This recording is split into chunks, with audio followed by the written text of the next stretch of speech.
রুদ্রপাতা রান্নাঘরে আজকে দেখানো হবে দুধমান কচু পাতা দিয়ে চিংড়ি মাছ দিয়ে ভাপা। বিশাল আওয়াজ হয়ে গেছে। তো প্রথমে এখানে আমি 1 চামচ সর্ষে, 1 চামচ পোস্ত, আর এটাও সর্ষে, এটা হলুদ সর্ষে, তিনটে একসঙ্গে পেস্ট করব। কাঁচা লঙ্কা দিয়ে তিনটে, মানে ঝালটা যে যার আপনারা স্বাদ মতো দেবেন। আমি এখানে 3টে কাঁচা লঙ্কা দিলাম, কারণ লঙ্কাগুলো বেশ ঝাল। তো এটা আমি পেস্ট করে নেব। আর এখানে আমি একটা নারকেল ছোট ছোট করে কেটে নিয়েছি, এটাও আমি পেস্ট করে নেব। সর্ষে, পোস্ত আর কাঁচা লঙ্কা খুব ভালোভাবে পেস্ট করে নিয়েছি। আর এখানে নারকেলটাও এইভাবে পুরো যেরকম ভাবে আমরা নারকেল কুড়াই ওরকম ভাবেই পেস্ট হয়েছে, কিন্তু তার থেকে একটু মিহি হয়েছে, সেই জন্যই আমি গ্রাইন্ডারে করলাম। আর এর মধ্যে না যখন বাটবেন একটু লবণ দিয়ে দেবেন। আপনারা টিফিন কৌটো করেও ভাপাতে পারেন, কিন্তু আমি আজকে টিফিন কৌটো করে ভাপাবো না, আমি এই কড়ার মধ্যে করব। কিভাবে করছি দেখুন। আর অবশ্যই কিন্তু দুধমান কচু পাতাটাই নেবেন। আমি এটা ভালোভাবে, মানে দুখানা পাতা ছিল, দুটো থেকে তিনটে, একটা ছোট দুটো একটু বড়, সেই পাতাটা এরকম ভাবে ছোট ছোট করে কুচিয়ে লবণ দিয়ে সিদ্ধ করে নিয়ে, এটা ভাপিয়েও নেওয়া যেতে পারে বা সিদ্ধ করাও বলতে পারি, যেটা হোক একটা বললেই হলো। আর আমি এখানে একটা দুধমান কচুর পাতা রেখেছি দেখাবার জন্য। এই দেখুন, দুধমান কচুর পাতা ডাঁটিটা এরকম হয়।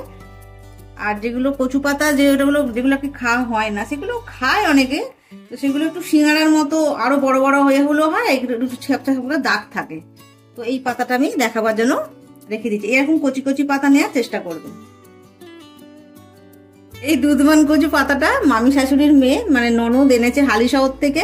আর আমার এখানে খুব একটা পাওয়া যায় না, আর আমি অতটা ভালো চিনতেও পারবো না, সেই জন্য মামি শাশুড়ির মেয়ে এনে দিয়েছে, আজকেই এনে দিয়েছে। তো আজকেই ভাবলাম দেখাই আপনাদের।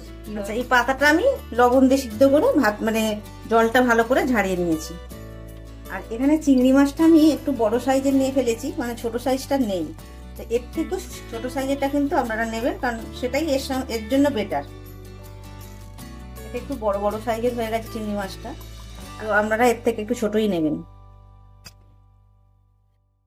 আমি একটা লেজ রেখে দেখিয়েছি, এই লেজটা কিন্তু রাখার প্রয়োজন নেই, প্রত্যেকটা লেজ আমি কেটে দিয়েছি। আমি আপনাদের দেখাবো বলে এটা শৌখিনের জন্য, তো এই লেজটাও আমি ছাড়িয়ে নেব। আর পিঠের অংশটাও আপনারা পরিষ্কার করে নেবেন। আর এখানে এই যে সর্ষে পোস্ত বাটাটা দিয়ে দেব, সবটা দিয়ে দিলাম। আর এটা ধুয়ে অল্প একটু জল দেব। আর নারকেলটা দেখি কতটা হয়েছে, চামচ, চামচ, 3 চামচ দিলে যথেষ্ট, এটা থাকবে, ওটা অতিরিক্ত হয়ে যাবে।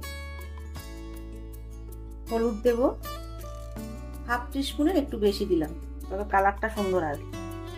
কাশ্মীরি লঙ্কা গুঁড়ো একটু দিলাম, এটা কালারের জন্য জাস্ট অল্প করেই দিচ্ছি। চিংড়ি মাছটাতে কিন্তু আমি লবণ মাখিয়ে রেখেছিলাম, তাই এখানে লবণটা একটু বুঝিয়ে দিতে হবে, মানে এগুলোর পরিমাণ মতো দিচ্ছি, চিংড়ি মাছটা লবণ দেওয়া ছিল। আর এখানে টক দই নিয়েছি, এই টক দইটা আমি দেব 2 চামচ মতো, 1 চামচ আর 1 চামচ, 2 চামচ, 2 চামচ। অল্প একটু চিনি দিলাম।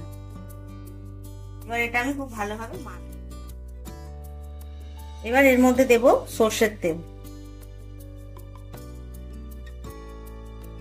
এটা একটু সর্ষের তেলটা বেশি লাগে, 3 চামচ মতো দিলাম।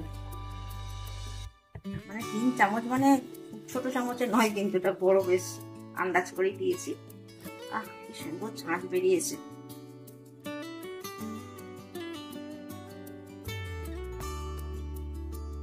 এসে কিন্তু আমি আবার সর্ষের তেল ব্যবহার করব, কারণ সর্ষের তেলটা একটু বেশি লাগে। অনেকটাই দিলাম, বুঝতেই পারছেন, সুন্দর করে মাখতে হবে।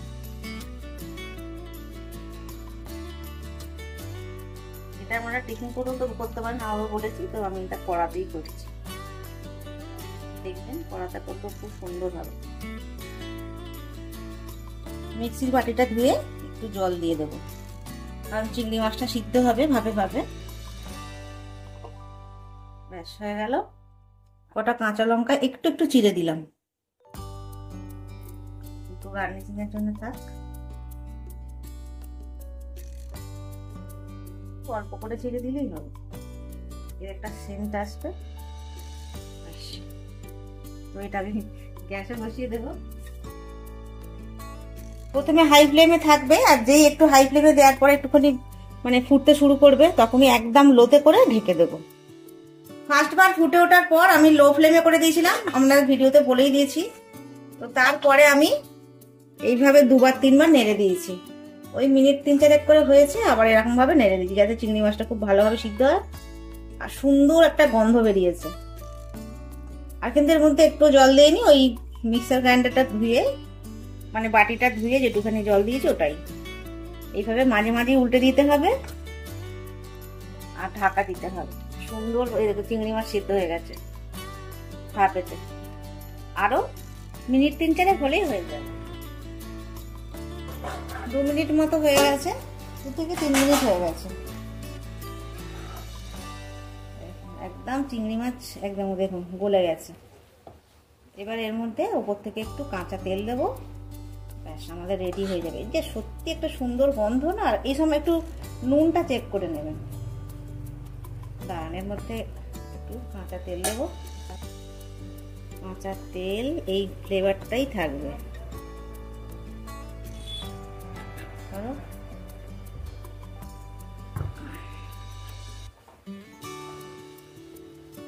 গ্যাস অফ করে দিলাম, এবার পরিবেশন।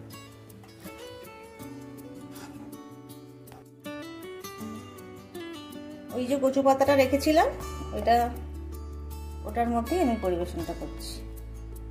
এটা গরম ভাতে একবার বানিয়ে, যারা খেয়েছেন তারা তো জানেন, আর যারা খাননি এখনো তারা একবার হলেও বানিয়ে খাবেন। আর যদি দুধমান কচু পাতা না পান, বাজারে যারা শাকটা বিক্রি করে তাদের বলবেন এনে দেবে, আগে থেকে বলে রাখবেন।